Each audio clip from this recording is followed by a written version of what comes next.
ಸ್ನೇಹಿತರೆ, ನ್ಯೂಸ್ ಶೋಗೆ ಸ್ವಾಗತ. ನಾನು ಉಷಾ ಅಂತ. ಟಿ20 ವಿಶ್ವಕಪ್ ಇದೀಗ ರೋಚಕ ಘಟ್ಟಕ್ಕೆ ಬಂದಿದೆ. ಒಟ್ಟು 20 ತಂಡಗಳೊಂದಿಗೆ ಆರಂಭವಾದ ಹಣಾಹಣಿಯಲ್ಲಿ ಬರೋಬ್ಬರಿ 52 ಪಂದ್ಯಗಳ ಬಳಿಕ 4 ತಂಡಗಳು ಸೆಮಿಫೈನಲ್ಗೆ ಲಗ್ಗೇಟಿವೆ. ಮೊದಲ ಗುಂಪಿನಿಂದ ಬಲಿಷ್ಠ ಆಸ್ಟ್ರೇಲಿಯಾ ಹಾಗೆ ಬಾಂಗ್ಲಾದೇಶ ತಂಡಗಳು ಹೊರಬಿದ್ದರೆ, ಎರಡನೇ ಗುಂಪಿನಿಂದ ವೆಸ್ಟ್ ಇಂಡೀಸ್ ಹಾಗೆ ಯುಎಸ್ಎ ತಂಡಗಳಿಗೆ ಗೇಟ್ ಪಾಸ್ ಸಿಕ್ಕಿದೆ. ಇದರೊಂದಿಗೆ ಭಾರತ, ಅಫ್ಘಾನಿಸ್ತಾನ, ಸೌತ್ ಆಫ್ರಿಕಾ ಹಾಗೂ ಇಂಗ್ಲೆಂಡ್ ತಂಡಗಳ ನಡುವಿನ ಸೆಮಿಫೈನಲ್ ಕದನಕ್ಕೆ ಅಖಾಡ ಸಿದ್ಧವಾಗಿದೆ. ಸೆಮೀಸ್ನಲ್ಲಿ ಭಾರತದ ಎದುರಾಳಿ ಯಾರು? ಮಳೆ ಬಂದು ಮ್ಯಾಚ್ ರದ್ದಾದರೆ ಕಥೆ ಏನು? ಟಿ20 ವಿಶ್ವಕಪ್ ಇತಿಹಾಸ ಮರುಕಳಿಸಿದ್ದೇಗೆ? ಈ ಬಗೆಗಿನ ಕಂಪ್ಲೀಟ್ ಮಾಹಿತಿಯನ್ನು ನೀಡ್ತೇನೆ. ನೀವು ಸುದ್ದಿಯಾನದ ಸಬ್ಸ್ಕ್ರೈಬರ್ ಆಗೋದಕ್ಕೆ ಮರಿಬೇಡಿ.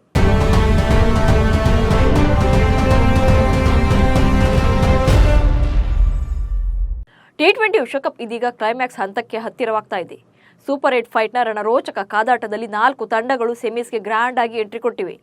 ಮಂಗಳವಾರ ಬಾಂಗ್ಲಾದೇಶ ಹಾಗೆ ಅಫ್ಘಾನ್ ವಿರುದ್ಧ ನಡೆದ ಪಂದ್ಯದ ಫಲಿತಾಂಶ ಅಚ್ಚರಿ ರೀತಿಯಲ್ಲಿ ಹೊರಬಿದ್ದಿದ್ದು, ಸೆಮಿಫೈನಲ್ನಲ್ಲಿ ಯಾವೆಲ್ಲ ತಂಡಗಳು ಎದುರು ಬದಲಾಗಲಿವೆ ಎಂಬುದು ಅಧಿಕೃತವಾಗಿದೆ. ಎ ಗುಂಪಿನಿಂದ ಭಾರತ ಹಾಗೆ ಅಫ್ಘಾನಿಸ್ತಾನ ತಂಡಗಳು ಸೆಮೀಸ್ಗೆ ಅರ್ಹತೆ ಪಡೆದರೆ, ಬಿ ಗುಂಪಿನಿಂದ ಇಂಗ್ಲೆಂಡ್ ಮತ್ತು ದಕ್ಷಿಣ ಆಫ್ರಿಕಾ ತಂಡಗಳು ಟಿಕೆಟ್ ಪಡೆದಿವೆ. ಈ ಮೂಲಕ ಒಂದು ಚಾಂಪಿಯನ್ಶಿಪ್ಗಾಗಿ 4 ತಂಡಗಳ ಗುದ್ದಾಟಕ್ಕೆ ಕೌಂಟ್ಡೌನ್ ಶುರುವಾಗಿದೆ. ಪಂದ್ಯ ಎಲ್ಲಿ ಯಾವಾಗ ಶುರುವಾಗುತ್ತೆ, ಎದುರಾಳಿಗಳು ಯಾರು ಅನ್ನೋದನ್ನ ಹೇಳ್ತೇನೆ ನೋಡಿ. ಐಸಿಸಿ ಟೂರ್ನಮೆಂಟ್ ನಿಯಮದ ಪ್ರಕಾರ ಆಯಾ ಸೂಪರ್ 8 ಗುಂಪುಗಳ ಅಗ್ರಸ್ಥಾನದ ತಂಡ ಮತ್ತೊಂದು ಗುಂಪಿನ 2ನೇ ಸ್ಥಾನದ ತಂಡವನ್ನು ಸೆಮಿಫೈನಲ್ನಲ್ಲಿ ಎದುರಿಸುತ್ತೆ. ಇದರ ಪ್ರಕಾರ ದಕ್ಷಿಣ ಆಫ್ರಿಕಾ ವರ್ಸಸ್ ಅಫ್ಘಾನಿಸ್ತಾನ ಪಂದ್ಯ ಭಾರತೀಯ ಕಾಲಮಾನದ ಪ್ರಕಾರ ಜೂನ್ 27ರ ಬೆಳಗ್ಗೆ 6 ಗಂಟೆಗೆ ಶುರುವಾಗುತ್ತೆ. ಬ್ರಿಯಾನ್ ಲಾರಾ ಸ್ಟೇಡಿಯಂ ಈ ಪಂದ್ಯಕ್ಕೆ ಸಾಕ್ಷಿಯಾಗಲಿದೆ. ಹಾಗೆ ಸೆಮೀಸ್ನ 2ನೇ ಮ್ಯಾಚ್ ಭಾರತ ವರ್ಸಸ್ ಇಂಗ್ಲೆಂಡ್ ನಡುವೆ ಜೂನ್ 27ರ ರಾತ್ರಿ 8 ಗಂಟೆಗೆ ಶುರುವಾಗುತ್ತೆ. ಗಯಾನಾದ ಪ್ರಾವಿಡೆನ್ಸ್ ಸ್ಟೇಡಿಯಂನಲ್ಲಿ ಪಂದ್ಯ ನಡೆಯಲಿದೆ. ಭಾರತ ಮತ್ತು ಇಂಗ್ಲೆಂಡ್ ತಂಡಗಳಿಗೆ ಇದು 7ನೇ ಬಾರಿ ಟಿ20 ವಿಶ್ವಕಪ್ನಲ್ಲಿ ಮುಖಾಮುಖಿಯಾಗ್ತಿದೆ. ಈವರೆಗೆ ಭಾರತವು ಆಂಗ್ಲರ ವಿರುದ್ಧ 4 ಪಂದ್ಯಗಳನ್ನು ಗೆದ್ದಿದ್ರೆ, ಇಂಗ್ಲೆಂಡ್ 2 ಸಲ ಗೆದ್ದು ಬೀಗಿದೆ. 2022ರ ಆವೃತ್ತಿಯ ಸೆಮಿ ಕದನದಲ್ಲಿ ಕೂಡ ಜೋಸ್ ಬಟ್ಲರ್ ಪಡೆಯ ವಿರುದ್ಧ ಭಾರತ ಕಣಕ್ಕಿಳಿದಿತ್ತು. ಆದರೆ 10 ವಿಕೆಟ್ಗಳಿಂದ ಭಾರತ ಹೀನಾಯವಾಗಿ ಸೋತಿತ್ತು. ಇನ್ನು ಫೈನಲ್ ಪಂದ್ಯವು ಜೂನ್ 29ರಂದು ನಡೆಯಲಿದೆ. ಇಂಗ್ಲೆಂಡ್, ಭಾರತ, ದಕ್ಷಿಣ ಆಫ್ರಿಕಾ, ಅಫ್ಘಾನಿಸ್ತಾನ ತಂಡಗಳು ವಿಶ್ವಕಪ್ ಮೇಲೆ ಕಣ್ಣಿಟ್ಟಿದ್ದು ಭರ್ಜರಿ ಗೇಮ್ ಪ್ಲಾನ್ ಅನ್ನು ರೆಡಿ ಮಾಡ್ತೀವಿ. ಭಾರತ ಮತ್ತು ಇಂಗ್ಲೆಂಡ್ ನಡುವಿನ ಸೆಮೀಸ್ ಕದನಕ್ಕೆ ಮಳೆ ಭೀತಿ ಕೂಡ ಇದೆ. ಹಾಗೇನಾದ್ರೂ ಮಳೆ ಬಂದರೆ ಯಾವುದೇ ಮೀಸಲು ದಿನ ನಿಗದಿಯಾಗಿಲ್ಲ. ಒಂದು ವೇಳೆ ಮಳೆಯಿಂದ ಪಂದ್ಯಕ್ಕೆ ಅಡ್ಡಿಯಾದರೆ ಪಂದ್ಯ ನಡೆಸುವ ಸಲುವಾಗಿ 250 ನಿಮಿಷಗಳ ಹೆಚ್ಚುವರಿ ಸಮಯವನ್ನು ನಿಗದಿಪಡಿಸಲಾಗಿದೆ. ಆದರೂ ಕೂಡ ಮಳೆ ನಿಲ್ಲದೆ ಒಂದೇ ಒಂದು ಎಸೆತವೂ ಕಾಣದೆ ಪಂದ್ಯ ರದ್ದಾದರೆ ಸೂಪರ್ 8 ಹಂತದಲ್ಲಿ ಪಾಯಿಂಟ್ಸ್ ಟೇಬಲ್ನಲ್ಲಿ ಅಗ್ರಸ್ಥಾನ ಪಡೆಯುವ ಮೂಲಕ ಭಾರತವು ನೇರವಾಗಿ ಟಿ20 ವಿಶ್ವಕಪ್ ಫೈನಲ್ ಅನ್ನು ಪ್ರವೇಶ ಪಡೆಯುತ್ತೆ. ಟಿ20 ವಿಶ್ವಕಪ್ ಬಗ್ಗೆ ಒಂದು ಅಚ್ಚರಿಯ ವಿಚಾರವನ್ನು ನಾವಿಲ್ಲಿ ಹೇಳಲೇಬೇಕು. ಇದುವರೆಗೆ ಒಟ್ಟು 8 ಆವೃತ್ತಿಯ ಟಿ20 ವಿಶ್ವಕಪ್ಗಳು ನಡೆದಿವೆ. ಬಟ್ ಒಂದೇ ಒಂದು ಸಲ ಕೂಡ ಆತಿಥೇಯ ತಂಡಕ್ಕೆ ಚಾಂಪಿಯನ್ ಆಗೋಕೆ ಸಾಧ್ಯನೇ ಆಗಿಲ್ಲ. 2007ರಲ್ಲಿ ಮೊದಲ ಬಾರಿಗೆ ಟಿ20 ವಿಶ್ವಕಪ್ ಅನ್ನು ಆಯೋಜನೆ ಮಾಡಲಾಗಿತ್ತು. ದಕ್ಷಿಣ ಆಫ್ರಿಕಾದಲ್ಲಿ ನಡೆದಿದ್ದ ಈ ಆವೃತ್ತಿಯಲ್ಲಿ ಭಾರತ ವಿಶ್ವ ಪ್ರಶಸ್ತಿಯನ್ನ ಗೆದ್ದುಕೊಂಡಿತ್ತು. ಪಾಕಿಸ್ತಾನವನ್ನ ಸೋಲಿಸುವ ಮೂಲಕ ಭಾರತ ಈ ಮಾದರಿಯ ಮೊದಲ ವಿಶ್ವಕಪ್ ಪ್ರಶಸ್ತಿಯನ್ನ ಗೆದ್ದುಕೊಂಡಿತ್ತು. ಇನ್ನು 2009ರಲ್ಲಿ ಟಿ20 ವಿಶ್ವಕಪ್ ಇಂಗ್ಲೆಂಡ್ನಲ್ಲಿ ನಡೆದಿತ್ತು. ಇದರ ಫೈನಲ್ನಲ್ಲಿ ಶ್ರೀಲಂಕಾವನ್ನು ಸೋಲಿಸುವ ಮೂಲಕ ಪಾಕಿಸ್ತಾನ ಈ ವಿಶ್ವ ಪ್ರಶಸ್ತಿಯನ್ನು ಗೆದ್ದುಕೊಂಡಿತ್ತು. ಇನ್ನು 2010ರಲ್ಲಿ ಟಿ20 ವಿಶ್ವಕಪ್ ವೆಸ್ಟ್ ಇಂಡೀಸ್ನಲ್ಲಿ ನಡೆದಿತ್ತು. ಇಂಗ್ಲೆಂಡ್ ಈ ಆವೃತ್ತಿಯ ಪ್ರಶಸ್ತಿಯನ್ನು ಗೆದ್ದುಕೊಂಡಿತ್ತು. ಇನ್ನು 2012ರ ಟಿ20 ವಿಶ್ವಕಪ್ ಅನ್ನು ಶ್ರೀಲಂಕಾ ಆಯೋಜನೆ ಮಾಡಿತ್ತು. ಈ ಸಲ ವಿಶ್ವಕಪ್ನಲ್ಲಿ ವೆಸ್ಟ್ ಇಂಡೀಸ್ ಚಾಂಪಿಯನ್ ಆಗಿತ್ತು. 2014ರ ಟಿ20 ವಿಶ್ವಕಪ್ ಬಾಂಗ್ಲಾದೇಶದಲ್ಲಿ ನಡೆದಿತ್ತು. ಭಾರತವನ್ನು 6 ವಿಕೆಟ್ಗಳಿಂದ ಸೋಲಿಸುವ ಮೂಲಕ ಶ್ರೀಲಂಕಾ ಈ ವಿಶ್ವ ಪ್ರಶಸ್ತಿಯನ್ನು ತನ್ನದಾಗಿಸಿಕೊಂಡಿತ್ತು. 2016ರ ಟಿ20 ವಿಶ್ವಕಪ್ ಭಾರತದಲ್ಲಿ ನಡೆದಿತ್ತು. ಈ ಆವೃತ್ತಿಯ ಪ್ರಶಸ್ತಿಯನ್ನ ವೆಸ್ಟ್ ಇಂಡೀಸ್ ತನ್ನದಾಗಿಸಿಕೊಂಡಿತ್ತು. ಇನ್ನು 2021ರ ಟಿ20 ವಿಶ್ವಕಪ್ ಅನ್ನ ಯುಎಇ ಮತ್ತು ಒಮಾನ್ ಜಂಟಿಯಾಗಿ ಆಯೋಜನೆ ಮಾಡಿದ್ವು. ಆದರೆ ಈ ಆವೃತ್ತಿಯ ಪ್ರಶಸ್ತಿಯನ್ನ ಆಸ್ಟ್ರೇಲಿಯಾ ಗೆದ್ದುಕೊಂಡಿತ್ತು. ಹಾಗೆ 2022ರ ಟಿ20 ವರ್ಲ್ಡ್ ಕಪ್ ಆಸ್ಟ್ರೇಲಿಯಾದಲ್ಲಿ ನಡೆದಿತ್ತು. ಫೈನಲ್ನಲ್ಲಿ ಪಾಕಿಸ್ತಾನವನ್ನು ಸೋಲಿಸುವ ಮೂಲಕ ಇಂಗ್ಲೆಂಡ್ ಈ ಆವೃತ್ತಿಯ ಪ್ರಶಸ್ತಿಯನ್ನು ತನ್ನದಾಗಿಸಿಕೊಂಡಿತ್ತು. ಇನ್ನು ಈ ಬಾರಿ ಕೂಡ ವೆಸ್ಟ್ ಇಂಡೀಸ್ ಮತ್ತು ಅಮೆರಿಕ ಆತಿಥ್ಯದಲ್ಲಿ ಮ್ಯಾಚ್ ನಡೀತಾ ಇದ್ದು, ಈಗಾಗಲೇ ಈ ಎರಡೂ ತಂಡಗಳು ಕೂಡ ಟೂರ್ನಿಯಿಂದ ಹೊರಬಿದ್ದಿವೆ. ಅಂತಿಮವಾಗಿ Bharat, England, south Africa, Afghanistan ತಂಡಗಳು ಸೆಮೀಸ್ ಕಾದಾಟಕ್ಕೆ ಸಜ್ಜಾಗಿದ್ದು, ಯಾರು ಚಾಂಪಿಯನ್ ಆಗ್ತಾರೆ ಅನ್ನೋದೇ ಕುತೂಹಲ ಮೂಡಿಸಿದೆ. ಒಂದು ಕಡೆ ಟೀಮ್ ಇಂಡಿಯಾದ ಅನುಭವಿಗಳ ತಂಡ ಟಿ20 ವಿಶ್ವಕಪ್ನಲ್ಲಿ ಅಜೇಯವಾಗಿ ಸೆಮೀಸ್ಗೆ ಕಾಲಿಟ್ಟಿದೆ. 2024ರ ಚುಟುಕು ಸಮರದ ಚಾಂಪಿಯನ್ ಪಟ್ಟಕ್ಕೇರುವ ಉತ್ಸಾಹದಲ್ಲಿದೆ. ಮತ್ತೊಂದು ಕಡೆ ಭಾರತದ ಯುವ ಪಡೆ ಜಿಂಬಾಬ್ವೆ ಪ್ರವಾಸಕ್ಕೆ ಸನ್ನದ್ಧವಾಗಿದೆ. ಟೀಮ್ ಇಂಡಿಯಾದ ಜಿಂಬಾಬ್ವೆ ಪ್ರವಾಸಕ್ಕೆ ಬಿಸಿಸಿಐ 15 ಸದಸ್ಯರ ತಂಡವನ್ನು ಪ್ರಕಟ ಮಾಡಿದೆ. ಆದರೆ ತಂಡದ ಕ್ಯಾಪ್ಟನ್ಸಿ ಹಾಗೆ ಆಟಗಾರರ ಆಯ್ಕೆಯ ಭಾರಿ ಕುತೂಹಲ ಮೂಡಿಸಿದೆ. ಯಾಕಂದ್ರೆ ಅಜಿತ್ ಅಗರ್ಕರ್ ನೇತೃತ್ವದ ಸೆಲೆಕ್ಷನ್ ಕಮಿಟಿ ಭವಿಷ್ಯದ ಲೆಕ್ಕಾಚಾರ ಹಾಕಿಕೊಂಡು ಯಂಗ್ ಇಂಡಿಯಾ ಟೀಮ್ ಅನ್ನ ಕಟ್ಟಿದೆ. ಶುಭ್ಮನ್ ಗಿಲ್ಗೆ ನಾಯಕತ್ವ ನೀಡಿ ಸರ್ಪ್ರೈಸ್ ಕೊಟ್ಟಿದ್ರೆ, ಹಲವರಿಗೆ ಕೊಟ್ಟು ಬಿಗ್ ಶಾಕ್ ನೀಡಿದೆ. ಅಚ್ಚರಿಯ ವಿಷಯ ಅಂದ್ರೆ ಟಿ20 ವಿಶ್ವಕಪ್ನಲ್ಲಿ ಪ್ಲೇಯಿಂಗ್ 11ನಲ್ಲಿ ಕಾಣಿಸಿಕೊಂಡಿರುವ ಒಬ್ಬನೇ ಒಬ್ಬ ಆಟಗಾರ ಕೂಡ ಈ ಸರಣಿಗಾಗಿ ತಂಡದಲ್ಲಿ ಆಯ್ಕೆಯಾಗಿಲ್ಲ. ಅಷ್ಟಕ್ಕೂ ಜಿಂಬಾಬ್ವೆ ಸರಣಿಗೆ ಯಾರೆಲ್ಲ ಚಾನ್ಸ್ ಗಿಟ್ಟಿಸಿಕೊಂಡಿದ್ದಾರೆ, ನಿರೀಕ್ಷೆಯಲ್ಲಿದ್ದ ಯಾರ್ಯಾರಿಗೆ ನಿರಾಸೆಯಾಗಿದೆ, ಕನ್ನಡಿಗ ಕೆಎಲ್ ರಾಹುಲ್ ಸೈಡ್ಲೈನ್ ಆದ್ರ ಅನ್ನೋ ಬಗ್ಗೆ ಹೇಳ್ತೇನೆ ನೋಡಿ. ಟಿ20 ವಿಶ್ವಕಪ್ನ ಅಬ್ಬರದ ನಡುವೆ ಮುಂದಿನ ಸರಣಿಗೆ ಟೀಂ ಇಂಡಿಯಾದ ಸಿದ್ಧತೆ ಆರಂಭವಾಗಿದೆ. ಜಿಂಬಾಬ್ವೆ ಪ್ರವಾಸಕ್ಕೆ ಅಳೆದು ತೂಗಿ ಲೆಕ್ಕಾಚಾರ ಹಾಕಿ ಸೆಲೆಕ್ಷನ್ ಕಮಿಟಿ ಟೀಮ್ನ ಅನೌನ್ಸ್ ಮಾಡಿದೆ. ನಿರೀಕ್ಷೆಯಂತೆ ಜಿಂಬಾಬ್ವೆ ಪ್ರವಾಸದ ತಂಡದಲ್ಲಿ ಸೀನಿಯರ್ ಆಟಗಾರರಿಗೆ ವಿಶ್ರಾಂತಿ ನೀಡಲಾಗಿದೆ. ವಿರಾಟ್ ಕೊಹ್ಲಿ, ರೋಹಿತ್ ಶರ್ಮಾ, ಜಸ್ಪ್ರೀತ್ ಬುಮ್ರಾ ಸೇರಿದಂತೆ ಟಿ20 ವಿಶ್ವಕಪ್ ತಂಡದಲ್ಲಿರೋ ಹಿರಿಯ ಆಟಗಾರರಿಗೆಲ್ಲ ರೆಸ್ಟ್ ನೀಡಲಾಗಿದೆ. ಜುಲೈ 6ರಿಂದ ಆರಂಭವಾಗಲಿರುವ 5 ಪಂದ್ಯಗಳ ಟಿ20 ಸರಣಿಗೆ 15 ಆಟಗಾರರನ್ನು ಆಯ್ಕೆ ಮಾಡಲಾಗಿದೆ.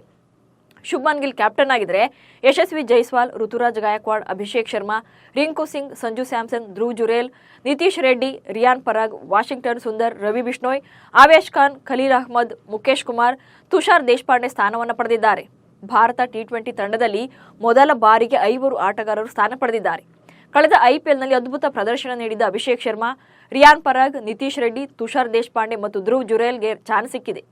ಹಾಗೆ ಜಿಂಬಾಬ್ವೆ ಸರಣಿಯೊಂದಿಗೆ 4 ಆಟಗಾರರು ಟೀಂ ಇಂಡಿಯಾಕ್ಕೆ ಮರಳಿದ್ದು, ಋತುರಾಜ್ ಗಾಯಕ್ವಾಡ್ಗೆ ಮತ್ತೊಮ್ಮೆ ಅವಕಾಶ ನೀಡಲಾಗಿದೆ. ಲೆಗ್ ಸ್ಪಿನ್ನರ್ ರವಿ ಬಿಷ್ಣೋಯ್, ವೇಗಿ ಖಲೀಲ್ ಅಹ್ಮದ್ ಮತ್ತು ಆವೇಶ್ ಖಾನ್ ತಂಡಕ್ಕೆ ಮರಳಿದ್ದಾರೆ. ಬಟ್ ಇಲ್ಲಿ ಕನ್ನಡಿಗ ಕೆಎಲ್ ರಾಹುಲ್ಗೆ ಅವಕಾಶ ಕೊಟ್ಟಿಲ್ಲ. ಸದ್ಯ 15 ಜನರ ತಂಡ ನೋಡಿದ್ರೆ ಆಯ್ಕೆ ಮಂಡಳಿ ಸಂಪೂರ್ಣವಾಗಿ ಯುವ ಆಟಗಾರರಿಗೆ ಮಣೆ ಹಾಕಿದಂತೆ ಕಾಣ್ತಿದೆ. ಆದರೆ ಐಪಿಎಲ್ನಲ್ಲಿ ಗಮನಾರ್ಹ ಪ್ರದರ್ಶನ ನೀಡಿದ ಕನ್ನಡಿಗ ಕೆಎಲ್ ರಾಹುಲ್ಗೆ ಮತ್ತೊಮ್ಮೆ ತಂಡದಲ್ಲಿ ಅವಕಾಶ ಸಿಕ್ಕಿಲ್ಲ. ಟಿ20 ವಿಶ್ವಕಪ್ನಿಂದಲೂ ಕೂಡ ರಾಹುಲ್ರನ್ನ ಕೈಬಿಡಲಾಗಿತ್ತು. ಇದೀಗ ಜಿಂಬಾಬ್ವೆ ಸರಣಿಗೂ ಕೂಡ ಅವರನ್ನು ಆಯ್ಕೆಗೆ ಪರಿಗಣಿಸಲಾಗಿಲ್ಲ. ಅಂತೂ ಇಂತೂ ಯುವ ಆಟಗಾರರಿಗೆ ಮಣೆ ಹಾಕಿರುವ ಸೆಲೆಕ್ಷನ್ ಕಮಿಟಿ ಅವಕಾಶದ ನಿರೀಕ್ಷೆಯಲ್ಲಿದ್ದ ಹಲವರಿಗೆ ಶಾಕ್ ನೀಡಿದೆ. ತಂಡದಿಂದ ಇಶಾನ್ ಕಿಶನ್ ರನ್ನ ಕೈಬಿಟ್ಟಿರುವುದು ಕುತೂಹಲ ಮೂಡಿಸಿದೆ. ಜೊತೆಗೆ ಸ್ಥಾನದ ನಿರೀಕ್ಷೆಯಲ್ಲಿದ್ದ ತಿಲಕ್ ವರ್ಮಾ, ಹರ್ಷಿತ್ ರಾಣಾ, ರಜತ್ ಪಾಟಿದಾರ್ಗೆ ಶಾಕ್ ನೀಡಲಾಗಿದೆ. ಆದ್ರೀಗ ಹಿರಿಯ ಆಟಗಾರರನ್ನ ಕೈಬಿಟ್ಟಿರುವ ಬೆನ್ನಲ್ಲೇ ಹೊಸ ಚರ್ಚೆ ಕೂಡ ನಡೀತಾ ಇದೆ.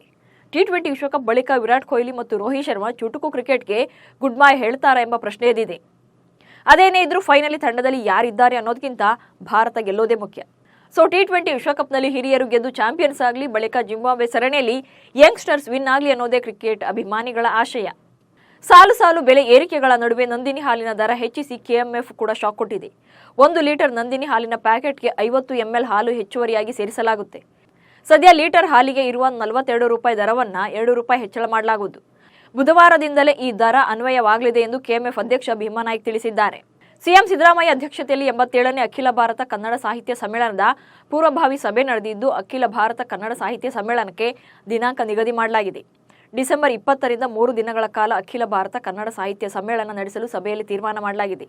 ಮಂಡ್ಯದಲ್ಲಿ ನಡೆಯಲಿರುವ 87ನೇ ಅಖಿಲ ಭಾರತ ಕನ್ನಡ ಸಾಹಿತ್ಯ ಸಮ್ಮೇಳನ ಡಿಸೆಂಬರ್ 20, 21 ಮತ್ತು 22ರಂದು ನಡೆಯಲಿದೆ. 18ನೇ ಲೋಕಸಭೆಯಲ್ಲಿ ಎಐಎಂಐಎಂ ಮುಖ್ಯಸ್ಥ ಅಸಾದುದ್ದೀನ್ ಓವೈಸಿ ಪ್ರಮಾಣ ವಚನ ಸ್ವೀಕಾರ ವೇಳೆ ಪ್ಯಾಲೆಸ್ತೇನ್ ಪರ ಘೋಷಣೆ ಕೂಗುವ ಮೂಲಕ ವಿವಾದ ಸೃಷ್ಟಿಸಿದ್ದಾರೆ.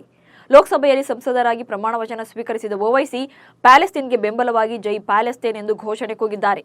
ಹೈದರಾಬಾದ್ ಸಂಸದ ಓವೈಸಿ ಜೈ ಪ್ಯಾಲೆಸ್ತೇನ್ ಘೋಷಣೆ ಕೂಗಿದ ಬೆನ್ನಲ್ಲೇ ಸಂಸತ್ತಿನ ಒಳಗೆ ಹಾಗೆ ಹೊರಗೆ ಕೋಲಾಹಲ ಎದ್ದಿದೆ. ಆಡಳಿತ ಪಕ್ಷದ ನಾಯಕರು ತೀವ್ರ ವಿರೋಧವನ್ನು ವ್ಯಕ್ತಪಡಿಸಿದ್ದಾರೆ. ಲೋಕಸಭಾ ಸ್ಪೀಕರ್ ಆಯ್ಕೆ ಬುಧವಾರ ನಡೆಯಲಿದ್ದು, ದೇಶದಲ್ಲಿ ಇದೇ ಮೊದಲ ಬಾರಿಗೆ ಸ್ಪೀಕರ್ ಹುದ್ದೆಗೆ ಚುನಾವಣೆ ನಡೆಯಲಿದೆ. ಸಾಮಾನ್ಯವಾಗಿ ಇಲ್ಲಿಯವರೆಗೆ ಆಡಳಿತ ಪಕ್ಷ ಮತ್ತು ವಿರೋಧ ಪಕ್ಷಗಳ ಒಮ್ಮತದ ಮೇರೆಗೆ ಸ್ಪೀಕರ್ ಅನ್ನು ಆಯ್ಕೆ ಮಾಡಲಾಗ್ತಾ ಇತ್ತು. ಆದರೆ ಈ ಬಾರಿ ಈ ಸಂಪ್ರದಾಯಕ್ಕೆ ಬ್ರೇಕ್ ಬೀಳುವ ಲಕ್ಷಣ ಕಾಣ್ತಾ ಇದೆ. ಒಂದ್ ಕಡೆ ಎನ್ಡಿಎ ಪರವಾಗಿ ಓಂ ಬಿರ್ಲಾ ಲೋಕಸಭಾ ಸ್ಪೀಕರ್ ಹುದ್ದೆಗೆ ನಾಮಪತ್ರವನ್ನು ಸಲ್ಲಿಸಿದ್ರೆ, ಇದರ ಬೆನ್ನಲ್ಲೇ ಪ್ರತಿಪಕ್ಷದ ಕಡೆಯಿಂದ ಸ್ಪೀಕರ್ ಸ್ಥಾನಕ್ಕೆ ಕೆ ಸುರೇಶ್ ನಾಮಪತ್ರ ಸಲ್ಲಿಕೆ ಮಾಡಿದ್ದಾರೆ. ಟಿ20 ವಿಶ್ವಕಪ್ನಿಂದ ಆಸ್ಟ್ರೇಲಿಯಾ ತಂಡ ಹೊರಬಿದ್ದ ಬೆನ್ನಲ್ಲೇ ಡೇವಿಡ್ ವಾರ್ನರ್ ಅಂತಾರಾಷ್ಟ್ರೀಯ ಕ್ರಿಕೆಟ್ಗೆ ವಿದಾಯ ಹೇಳಿದ್ದಾರೆ. ಸೂಪರ್ 8 ಸುತ್ತಿನ ನಿರ್ಣಾಯಕ ಪಂದ್ಯದಲ್ಲಿ ಟೀಂ ಇಂಡಿಯಾ ವಿರುದ್ಧ ಆಸ್ಟ್ರೇಲಿಯಾ 24 ರನ್ಗಳಿಂದ ಸೋಲನ್ನು ಕಂಡಿತ್ತು. ಈ ಸೋಲಿನೊಂದಿಗೆ ವಾರ್ನರ್ ತಮ್ಮ ಟಿ20 ಕರಿಯರ್ ಅಂತ್ಯಗೊಳಿಸಿದ್ದಾರೆ. ಇದಕ್ಕೂ ಮುನ್ನ ಜನವರಿ 1, 2024ರಂದು ಡೇವಿಡ್ ವಾರ್ನರ್ ಏಕದಿನ ಕ್ರಿಕೆಟ್ಗೂ ಕೂಡ ವಿದಾಯ ಹೇಳಿದರು. ಅಲ್ಲದೆ ಜನವರಿ 6ರಂದು ಕೊನೆಯ ಪಂದ್ಯವನ್ನು ಆಡುವ ಮೂಲಕ ಟೆಸ್ಟ್ ಕ್ರಿಕೆಟ್ಗೂ ಕೂಡ ಗುಡ್ ಬೈ ಹೇಳಿದರು. ಇದೀಗ ಟಿ20 ವಿಶ್ವಕಪ್ ಮೂಲಕ ಚುಟುಕು ಕ್ರಿಕೆಟ್ಗೂ ಕೂಡ ನಿವೃತ್ತಿ ಘೋಷಣೆ ಮಾಡಿದ್ದಾರೆ. ಬಾಂಗ್ಲಾದೇಶ ಎದುರು ಗೆದ್ದು ಸೆಮೀಸ್ಗೆ ಕಾಲಿಟ್ಟಿರುವ ಅಫ್ಘಾನಿಸ್ತಾನ ತಂಡದ ವಿರುದ್ಧ ಮೋಸದಾಟದ ಆರೋಪ ಕೇಳಿಬಂದಿದೆ. ಆಫ್ಘಾನ್ ಬೌಲರ್ ನೂರ್ ಅಹ್ಮದ್ ಬೌಲಿಂಗ್ ವೇಳೆಯಲ್ಲಿ ತುಂತುರು ಮಳೆ ಆಗ್ತಾ ಇತ್ತು. ಆಗ ಡೆಕ್ವರ್ತ್ ಲೂಯಿಸ್ ನಿಯಮದ ಪ್ರಕಾರ ಅಫ್ಘಾನಿಸ್ತಾನ ತಂಡವು 2 ರನ್ಗಳ ಮುಂದಿತ್ತು. ಹೀಗಾಗಿ ಡಗೌಟ್ನಲ್ಲಿ ಕುಳಿತಿದ್ದ ಅಫ್ಘಾನ್ ತಂಡದ ಹೆಡ್ ಕೋಚ್ ಜೋನಾಥನ್ ಟ್ರಾಟ್ ಪಂದ್ಯವನ್ನ ಕೊಂಚ ಸ್ಲೋ ಮಾಡಲು ಸಲಹೆ ಮಾಡಿದರು. ಆಗ ಸ್ಲಿಪ್ ಫೀಲ್ಡಿಂಗ್ ಮಾಡ್ತಾ ಇದ್ದ ಗುಲ್ಬದೀನ್ ನೈಬ್ ಇದ್ದಕ್ಕಿದ್ದಂತೆ ಸ್ನಾಯು ಸೆಳೆತಕ್ಕೆ ಒಳಗಾದವರಂತೆ ಅಲ್ಲೇ ಕುಸಿದು ಬಿದ್ರು. ಈ ವಿಡಿಯೋ ಈಗ ಸಾಮಾಜಿಕ ಜಾಲತಾಣಗಳಲ್ಲಿ ವೈರಲ್ ಆಗ್ತಾ ಇದ್ದು ಟ್ರೋಲ್ ಮಾಡಲಾಗ್ತಾ ಇದೆ. ಇವೆಷ್ಟು ಇವತ್ತಿನ ನ್ಯೂಸ್ ಶೋ ಸುದ್ದಿಗಳು. ನಮಸ್ಕಾರ.